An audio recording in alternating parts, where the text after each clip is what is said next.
आजकल बच्चा रो रहा हो तो मोबाइल, खाना नहीं खा रहा तो मोबाइल, पेरेंट्स बिजी हैं तो मोबाइल, और आहिस्ता आहिस्ता ये मोबाइल बेबी सिटर बनता जा रहा है। और ऑनेस्टली ये सिर्फ एक घर की बात नहीं है, हर दूसरे घर में यही सीन है। लेकिन यहाँ एक इम्पोर्टेंट सवाल है कि क्या मोबाइल वाकई बच्चों को चुप कर रहा होता है या उनका दिमाग ओवर स्टिमुलेट कर रहा होता है।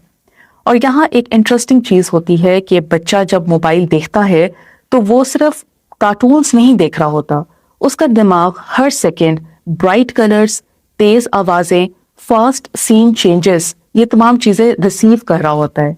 और अपनी रियल लाइफ उसको बहुत ज्यादा बोरिंग लगने लग जाती है। इसीलिए बहुत से पेरेंट्स कहते हैं कि मेरा बच्चा एक जगह फोकस नहीं कर पाता, हर वक्त मेरा बच्चा चिड़चिड़ा रहता है, मोबाइल के बगैर खाना नहीं खाता।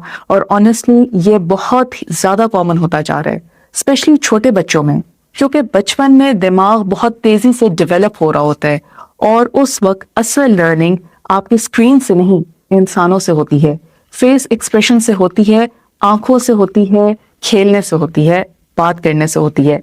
लेकिन जब बच्चा ज्यादा स्क्रीन पे हो तो नेचुरली ये सब चीजें कम होती जाती हैं। और कभी कभी स्पीच डिले भी हमें इन बच्चों में देखने को मिलता है। लेकिन प्लीज, हर स्पीच डिले का रीजन मोबाइल नहीं होता, लेकिन excessive screen time important role play कर सकता है, स्पेशली जब स्क्रीन टाइम बहुत ज्यादा हो और रियल इंटरेक्शन कम हो। और यहाँ एक और हिडन पैटर्न होता है कि बहुत से पेरेंट्स मोबाइल को एक जल्दी सॉल्यूशन बना लेते हैं कि बच्चा रो रहा है, उसको मोबाइल दे दो, रेस्टोरेंट में तंग कर रहा है तो मोबाइल दे दो, खुद काम आपने करना है तो बच्चे को मोबाइल दे दो। शॉर्ट टर्म में ये बहुत इजी लगता है, लेकिन आहिस्ता आहिस्ता बच्चा हर बोरियत से बचने के लिए स्क्रीन टाइम को डिमांड करता है। और फिर सब्र कम, गुस्सा ज्यादा, फोकस वीक, और हर वक्त उसको एंटरटेनमेंट चाहिए। बोरियत एक बुरी चीज नहीं है, बोरियत से इमेजिनेशन निकलती है, क्रिएटिव गेम्स निकलते हैं, बच्चा खुद से सोचना सीखना शुरू कर देता है। लेकिन आजकल हर 20 सेकेंड स्क्रीन भर देती है और स्लीप भी इफेक्ट होती है, स्पेशली रात को मोबाइल के यूज से स्क्रीन की लाइट दिमाग को कंफ्यूज कर देती है, बॉडी को लगता है कि अभी तो सोना ही नहीं है। इसीलिए लेट स्लीपिंग, पुअर स्लीप और नेक्स्ट डे चिड़चिड़ापन, ये तमाम चीजें बहुत कॉमन हैं। और यहाँ सिर्फ बच्चे ही नहीं बल्कि इस प्रॉब्लम में बड़े भी फंसे हुए हैं। फर्क सिर्फ इतना है कि बच्चों का दिमाग अभी बन रहा होता है, इसीलिए उन पे ज्यादा असर होता है।